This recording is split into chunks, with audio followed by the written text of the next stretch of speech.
కాంగ్రెస్ లో ఎమ్మెల్యేల చేరికపై రాజకీయ రగడ రేగుతున్న నేపథ్యంలో మంత్రి పొన్నం ప్రభాకర్ విపక్షాలకు కౌంటర్ ఇచ్చారు. ప్రభుత్వాన్ని కూలుస్తామని రెచ్చగొడుతుంటే తాము చూస్తూ ఊరుకోవాలా అని ప్రశ్నించారు పొన్నం.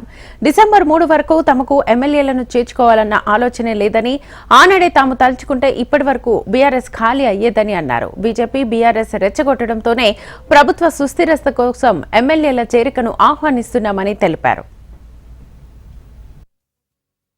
మేముగా డిసెంబర్ 3 నాడు ఎన్నికైనాం.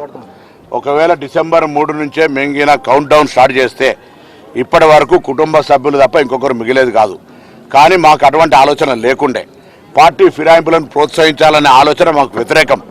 కానీ రాజనీతిలో భాగంగా బీజేపీ టీఆర్ఎస్ కలిపి మీరే ప్రత్యక్ష సాక్షులు, ప్రజలు ప్రత్యక్ష సాక్షులు, ఈ ప్రభుత్వాన్ని కూలగొడతాం, ఈ ప్రభుత్వం నిలవదు, ప్రభుత్వాన్ని విడగొడతాం, చెడగొడతామని చెప్తే మేమేం ప్రజలతో ఎన్నికైనటువంటి శాసనసభ్యులుగా ప్రభుత్వాన్ని నడుపుకునేటువంటి సామర్థ్యం గల శక్తి గల వాళ్ళంగా ప్రభుత్వాన్ని నిలబెడతామని వస్తున్నటువంటి శాసనసభ్యులు తీసుకుంటున్నాం.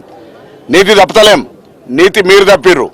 ప్రజలతో ఎన్నికైన ప్రభుత్వాన్ని కూలగొడతా అన్నది మీరు, ప్రభుత్వం నిలవదని చెప్పింది మీరు, ప్రభుత్వాన్ని కాపాడుతామని వస్తున్న శాసనసభ్యులు వాళ్ళు. అర్థం చేసుకోవాలి, ఇలా ప్రజలు కూడా అర్థం చేసుకోండి. మేము ఎప్పుడన్నా డిసెంబర్ 3 తర్వాత మేము ఎవరైనా శాసనసభ్యులు తీసుకోవడానికి ఎక్కడైనా ప్రొవోక్ చేసినామా? అరే వాళ్ళు వందానని నేను అడుగుతున్నా. ముందుగా అసలు మేము జాయిన్ చేసుకోవడానికి మేము బేసిక్ గా ప్రిపేర్ లేం. కానీ మా ప్రభుత్వం కూలగొడతా అంటుంటే ఎవరికి కూలగొట్టేటువంటి సాధ్యం లేకుండా చేసుకునేటువంటి బాధ్యత మాకుందా లేదా? ఆస్తుల కోసం ఆనాడు మీరు చెప్తేనేమో ఒక నీతి, మేము చెప్తే ఒక నీతి.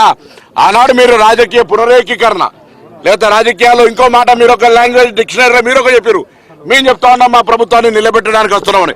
ఆనాడు మీరు చెప్పిన తప్పైతే ఎవరు తప్పనుకోండి, మాకేం బాధలే.